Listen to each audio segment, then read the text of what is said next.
meet again with the scope of journalism, and this session we are going to discuss reporters, and reporters is the act or process of reporting news.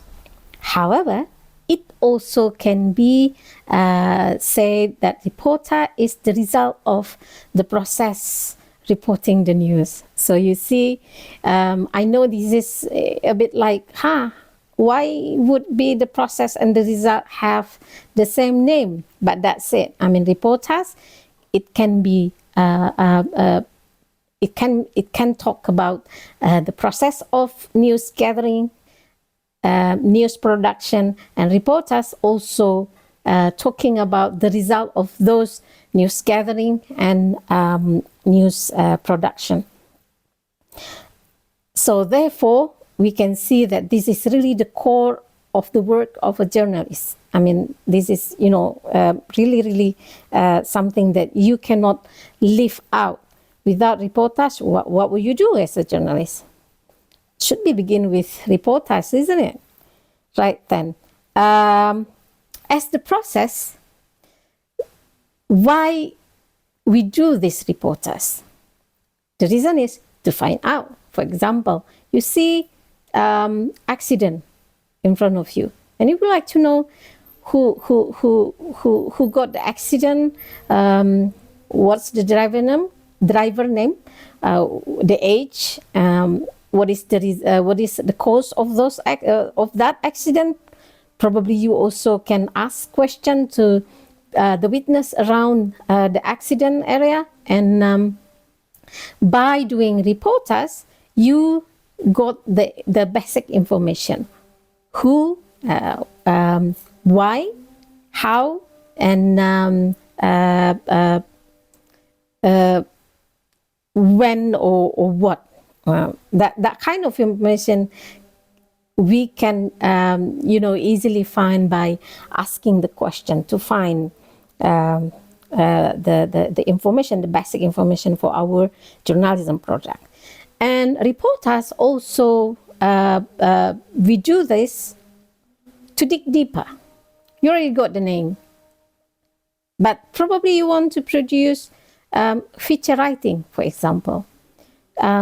This name, they are Unpad student 2023, so the first semester. Then you would like to know in detail regarding this said student. You go dig deeper. You ask questions to probably their friend. You look at probably the activities in the university.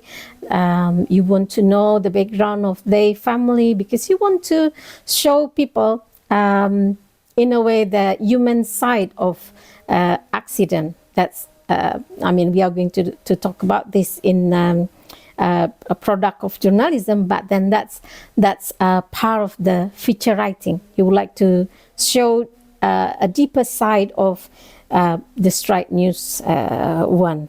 Dig deeper to get more information.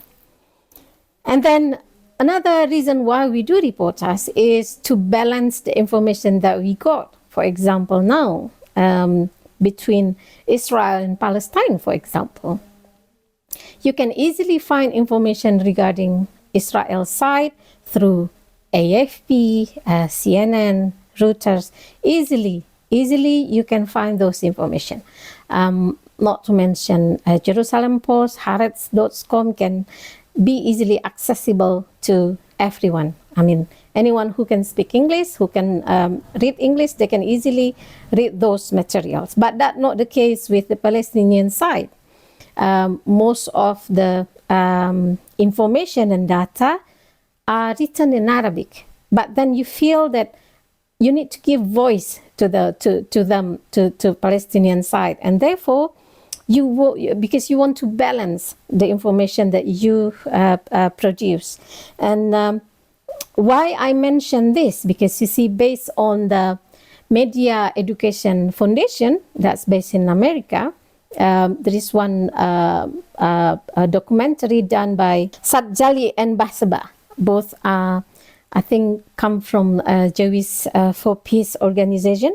And so this published by the Media Education Foundation, the project named Peace, Propaganda in the Promised Land.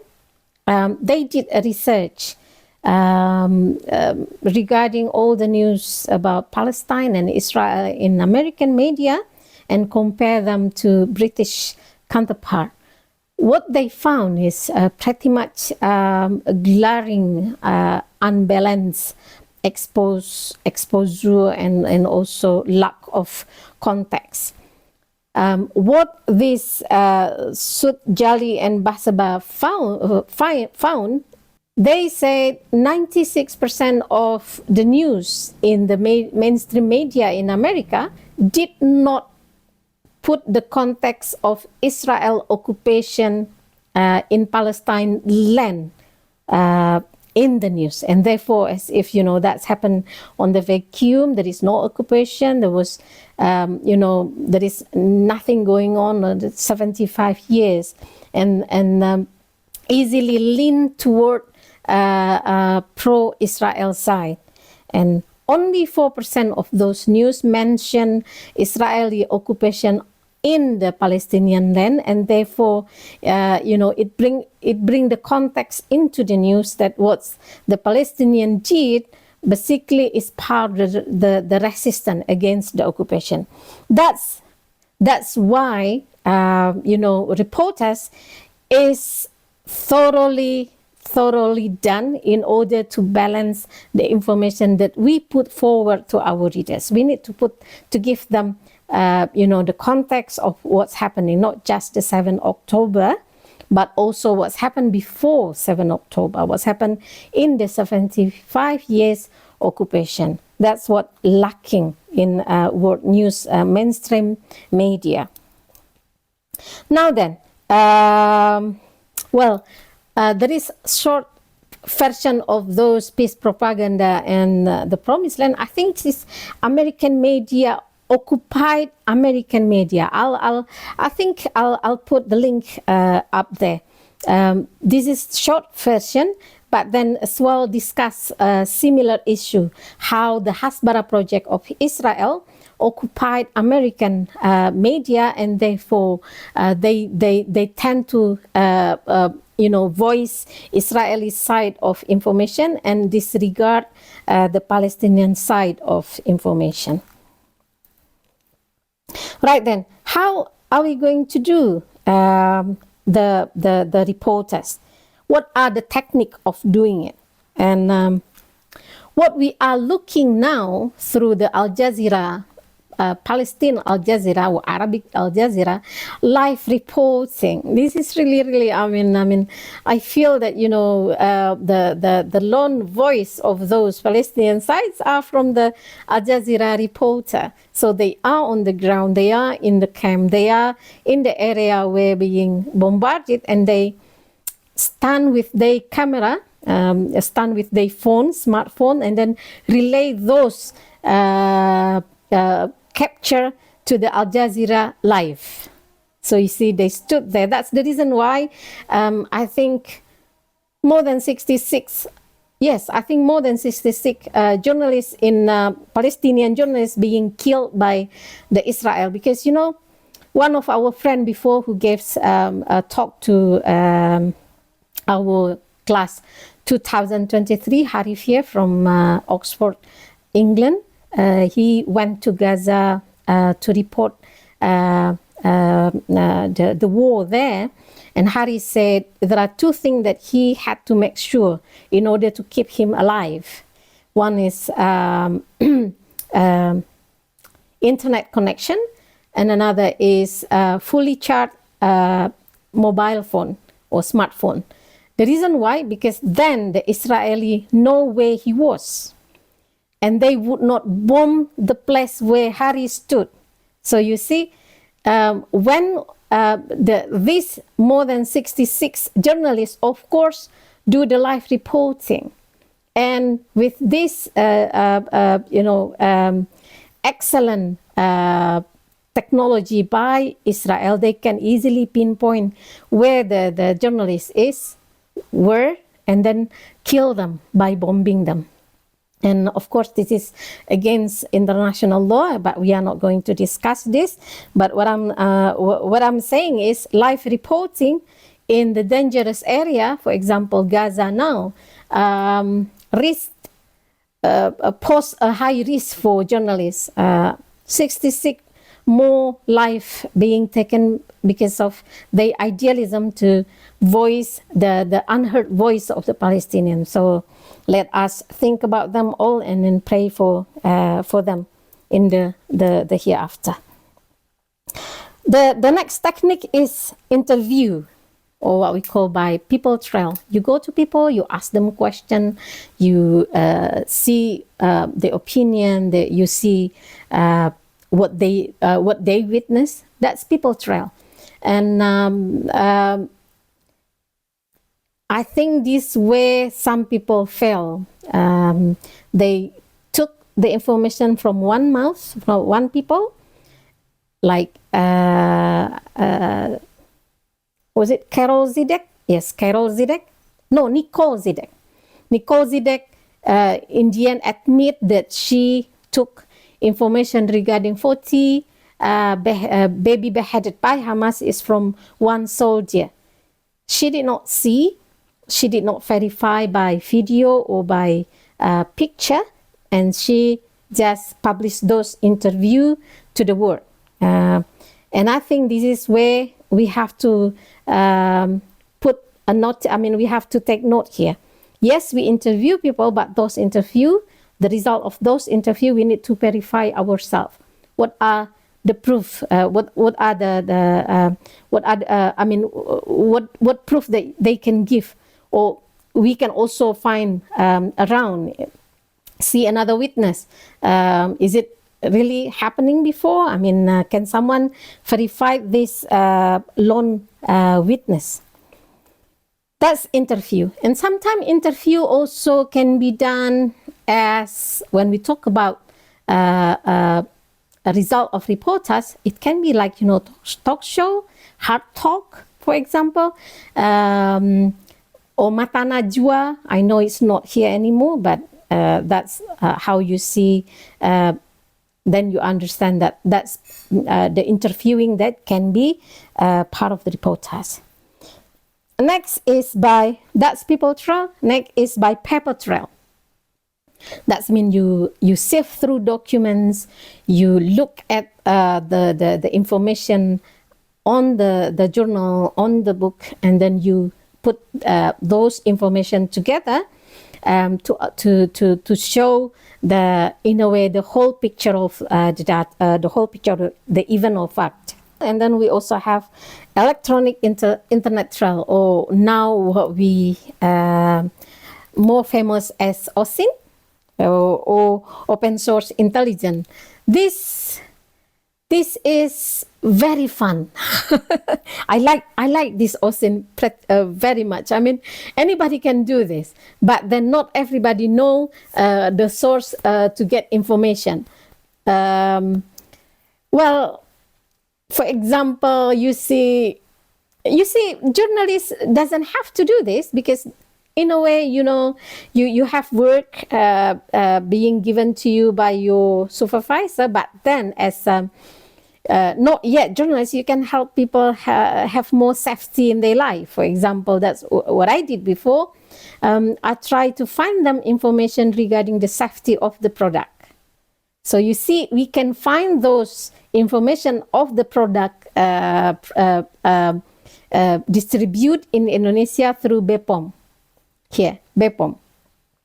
Put the name, either the name of the product or the number of the number in the product, BPOM number. You put them on, and then you will find whether those product has gotten permission from the BPOM to distribute in Indonesian area, because you see, BPOM talk about the safety of the product. If the product is not safe, it will not get any permission from the BPOM. So you can see that some product doesn't have BPOM number. That means it's not being certified as safe by BPOM. And and also you see the code. See the code here, there is M code, and then also N code, and also TR code. M code means food. Inside Indonesia, MD, makanan doang, food only, for you to make it easier to understand. And for the foreign is a different letter. And for traditional medicine is TR, traditional TR. And you will see that many food only, they claim to have certain benefit for, like it can heal this kind of illness, it can help you cure the cancer, which is wrong, because food doesn't have any health benefit unless it to make you full, not anymore hungry, or to make you satisfied, not anymore, thirsty. That's the only thing that you can put as the benefit of food or drink. And so you see, you can help people to understand this by, using the OSINT, open source intelligence, you see. And you can move higher by looking at whether the halal certificate is correctly put or being falsified, because it's happened as well. The halal certification that they put in the product basically is not existed in the halal database. So you can also help to put those number in this website to check whether this is really registered halal or not. That's OSINT for you. Next, internet, electronic internet trail. And the next one is big data. Wow, what is this big data? The technique of big data journalism. This based on filtering and analyzing large data set for the purpose of creating, so from scratch, or elevating. So it's already there, but you want to put it up. News story. In Indonesia, just in a way, our department did some course, big data journalism, but this is not news basically. Even it's already existed before WikiLeaks in 2010. Juliana Sang create a website as a host of those massive information. That's why it's called a leak. Those information that basically some of them is already open, but some of them being kept secret. And then Julian with his friend put it in the website, and journalists began to sift through those information and create beautiful, comprehensive story like this Guardian. And you see from one date only, 1 month only, July 2010, for example, if I'm not mistaken, let me clarify. Guardian got those 9,000 more columns in Excel, information regarding this, and then Guardian, and then sift through this 6,000, see which one is not newsworthy, which one is not really need to be published because people already know about this, which one is a little bit, they want to keep it hidden because they want to protect some NATO soldier, for example, or NATO officer. That's Guardian also took that for consideration. But then they published really good news taking from those WikiLeaks. And later we also have Panama paper. In Indonesia, this is quite interesting because you see those Panama papers relate to the hidden richness, the hidden money stored away somewhere in Panama, and you can have a look yourself and check it out, and then see how it will help you to understand the situation better. Now then, I would say that data journalism, the newest data journalism that really interesting is Haaretz.com, Israel newspaper, daily newspaper. I think just about few days ago from this video being taken, Haaretz put the information regarding the the difference between what the IDF speaker talk about the casualty of the soldier casualty, and what they found out by themselves through the sifting of the data by getting those information from every hospital they can get, and then they build this information. They see which one is the civilian, which one is soldier, which one is probably double entry, for example, because this is not the first, not the ICU, for example, but it's already put into rehabilitation. So they sift through those information, and then they found out that basically the soldier being the victim in the war is triple the number the IDF mentioned, published to the people in Israel. So this is quite interesting data journalism. And another, this is newest, and I think in Indonesia it's not really that widely used. It's VR, virtual reality journalism. I know, it's a bit odd, isn't it? What kind of journalism is this? So you see, if you journalism would like to bring people to this VR, virtual reality journalism would like to bring people on the ground. So what the game virtual reality, and I put it into journalism work. And ABC VR is one of the example that we can put as good example. And for example, one journalist go to North Korea. They use specific camera.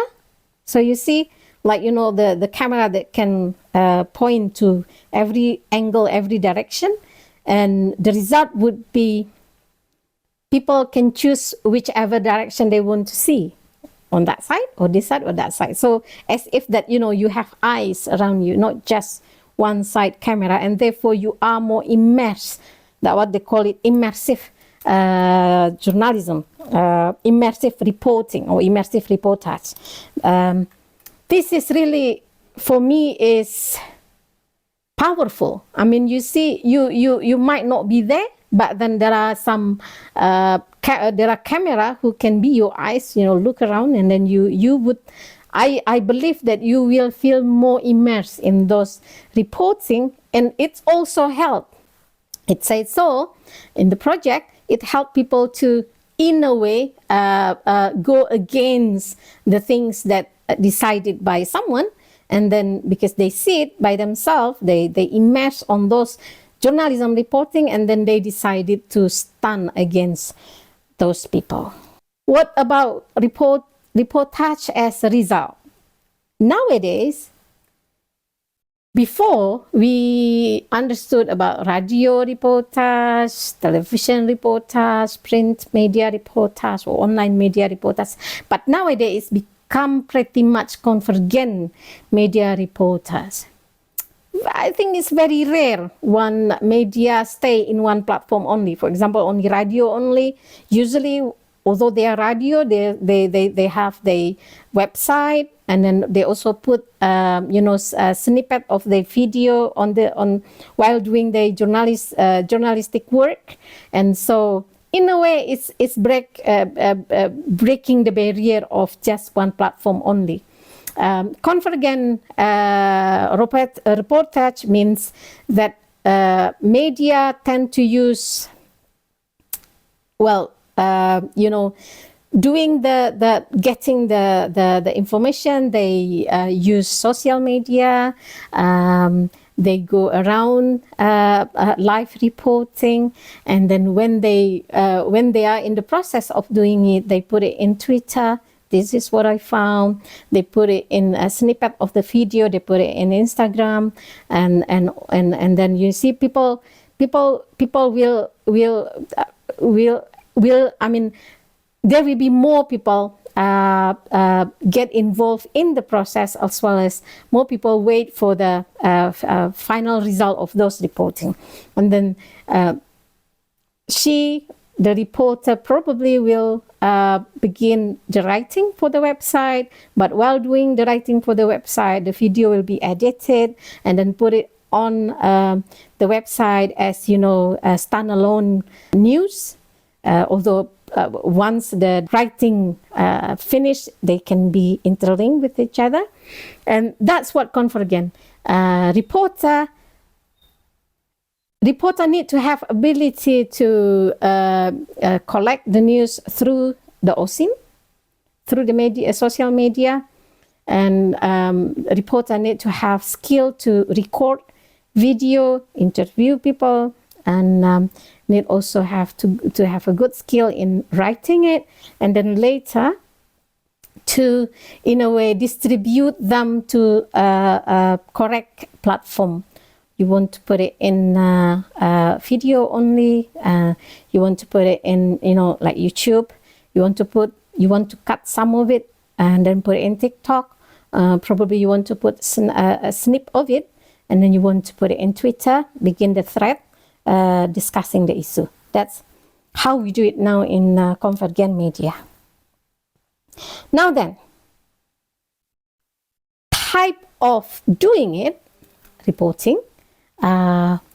As we have been discussing, live reporting, like what those brave reporters are doing in Gaza now, live reporting, and also recorded reporting. Someone go somewhere to report an event, took picture, take video, do interview, and then later publish it as a news recorded reporting. Now then, based on the category of the content of the reportage, we can put it into soft reportage and in-depth reportage, usual reportage and in-depth reportage. And usually the usual reportage goes into straight news one, and in-depth reportage usually will be published as in-depth reporting or long read or investigative reporting. And then you can do this reportage planned or unplanned. You see, you never turn off your nose of news. Wherever you go, whatever you do, as a journalist, you tend to see things with the eyes of journalists, and then you have that kind of nose of news, a keen interest of wanting to know in detail about what's happened around you, and therefore it can be that you see those reporting is plan, what's going to happen, and then you plan to go there. You already create the structure of your writing, and you want to fill those writing with the interview that you are going to do. But that also can be done. The reportage can be done unplanned. You go somewhere, you did not plan any reporting, something's happened, and then you talk to your supervisor that I'm here and this is happening here, a riot. Okay, go live. So you see, that's unplanned reportage. That's it for today. Thank you very much. Assalamualaikum.